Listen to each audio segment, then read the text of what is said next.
Sessions just overstepped his boundaries. And get the hell out now by Sassy Liberty for freedomdaily.com. Despite the complete failure of the war on drugs, where the only winner that has emerged since its inception in the 1980s has been drugs themselves. Current Attorney General Jeff Sessions has chosen to throw the 10th Amendment out the window. He is now making plans to pursue a broad federal crackdown on marijuana in states that have legalized with almost single-minded glee. Sessions made the announcement Thursday that he plans to end the ongoing policy, to tread lightly on enforcing federal U.S. marijuana laws, allowing state laws to dictate. The declaration renewed anxiety, confusion, and uncertainty that has long shadowed the bright green leafy plant, still forbidden under federal law, but now legal in a majority of states, medicinally, and in a handful of those for recreational purposes.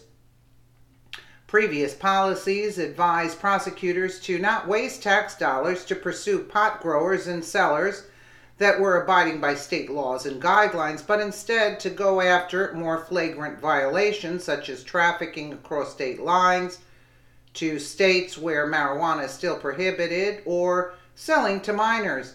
Under this policy, the businesses blossomed into a sophisticated multi-million-dollar industry feeding state government programs with tax dollars.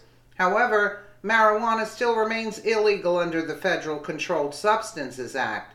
This buzzkill to the blossoming and highly profitable marijuana industry came just days after California opened what is expected to be the world's largest legal pot market.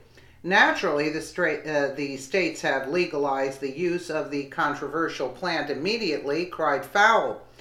There are so far 29 states where marijuana is available medically, 8 of which also permit it to be used recreationally. California was the most recent to pass laws creating what is now the world's largest legal pot market. Just went into effect on New Year's Day. Sessions and his cronies blame legalization for a host of issues, including the trafficking of black market weed, which would not exist were the plant not illegal in the first place, however. Sessions fails to see that point. Many authorities also claim concerns about stoned drivers and claim widespread acceptance of the plant would increase its appeal as a so-called gateway drug leading to potential addiction issues. Meanwhile, advocates for legalization argue the plant classified in the same category as heroin that does not meet the definition for Schedule 1. Designation has medicinal qualities and causes less harm than alcohol. The DEA places marijuana in the same category as known addictive substances such as heroin, ecstasy, and peyote. That's not true, right? Advocates argue that the plant does not have medicinal qualities in use, which is bullcrap, but let's move on, and is considerably less dangerous and harmful than alcohol even. Many believe the government needs to focus efforts on the rampant opioid abuse and allow a regulated marijuana market that will reduce crime by eliminating the need for a black market. Many cancer patients use marijuana for relief through brutal chemotherapy treatments. Marijuana helps cancer patients alleviate nausea and vomiting, commonly found in chemotherapy treatment. It also helps with the reduction of anxiety, improved sleep, improved appetite, and frequency of eating. Also found to be common issues among cancer patients undergoing chemotherapy treatments and other chronic illnesses. Medical marijuana also is used to treat diseases or symptoms from diseases such as multiple sclerosis, Alzheimer's, AIDS, HIV patients, arthritis, asthma, Crohn's disease, epilepsy, and glaucoma, among others. The recent memo released by Sessions will allow federal prosecutors, where pot is legal, decide how aggressively to enforce federal marijuana laws. It also reminds them to take into consideration the federal law enforcement priorities set by the Attorney General when deciding what alleged crimes to pursue.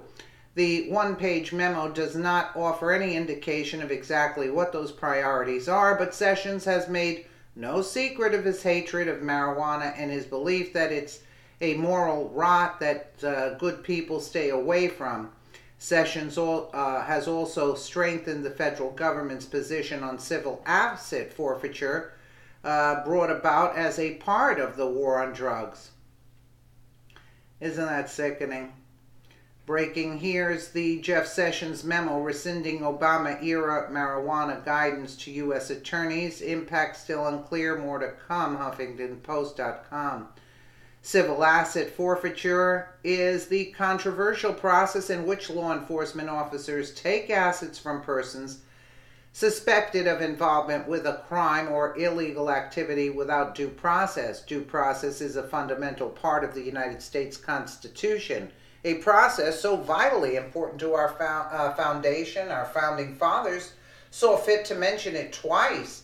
The only principle to such a claim, Sessions is once quoted as saying that marijuana, a drug that cannot cause overdoses, is only slightly less lawful than heroin, a drug that kills thousands of Americans every year. One of the first things he did as Attorney General was review marijuana policies.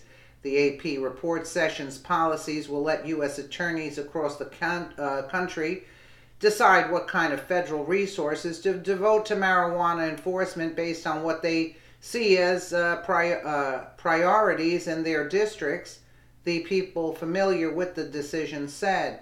Sessions and some law enforcement officials in states such as Colorado blame legalization for a number of problems, including drug trafficking, that have taken advantage of lax marijuana laws to hide in plain sight, illegally growing and shipping the drug across state lines where it can sell for much more.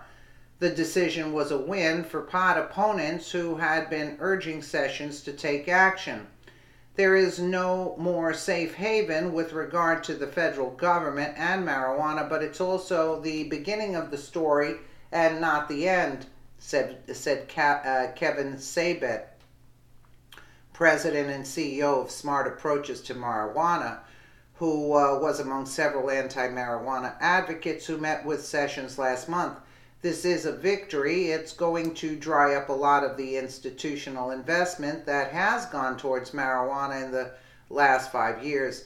Sessions has also allegedly said that he thought the terrorist group, the Ku Klux Klan, was okay until I found out they smoked pot. This was one of the comments brought up in Sessions' confirmation hearing under the Reagan administration for his first nomination as Attorney General. It, among other things, brought to light prompted the Reagan administration to rescind their nomination. By contrast, President Trump, Donald Trump himself, has been uncharacteristically silent about his thoughts on pot legalization. Lawmakers on both sides of the aisle and at both the federal and state levels who back legal marijuana disavowed Sessions' announcement. Many state officials are insisting their state's policy towards the cannabis business will not change. According to Steve Davenport, a researcher on cannabis policy at the Rand Corporation, it is unlikely Sessions could do much to hurt the medical marijuana world, at least for now, thanks to the Rohrabacher-Blumenauer amendment passed in 2014 as part of a spending bill. It prevents the Department of Justice from spending funds to interfere with medical marijuana state laws. However, the amendment is temporary and needs to be reapproved every fiscal year. The recreational pot industry, however, could be in more immediate danger. Sessions' decision was the potential to slow down or even reshape the burgeoning recreational cannabis industry, but the magnitude of the effect will depend on how this announcement is followed up by enforcement actions, Davenport said. You know, I think Jeff Sessions needs to be removed from office because I think he's a little too old. And the only thing they're going after pot is the big drug companies. That's why they don't want pot legalized mostly. And I think he might be getting some kickbacks from the drug companies for this, because I heard that it has a lot of medicinal properties that are good for people, you know. And instead of taking regular drugs, this is more of a natural thing, and they don't want that. Basically, that's the bottom line. I don't know too much about this, but it's Sessions has got to go. He's not doing his job. Let me know what you guys think in the comments below. And again, thank you so much for watching.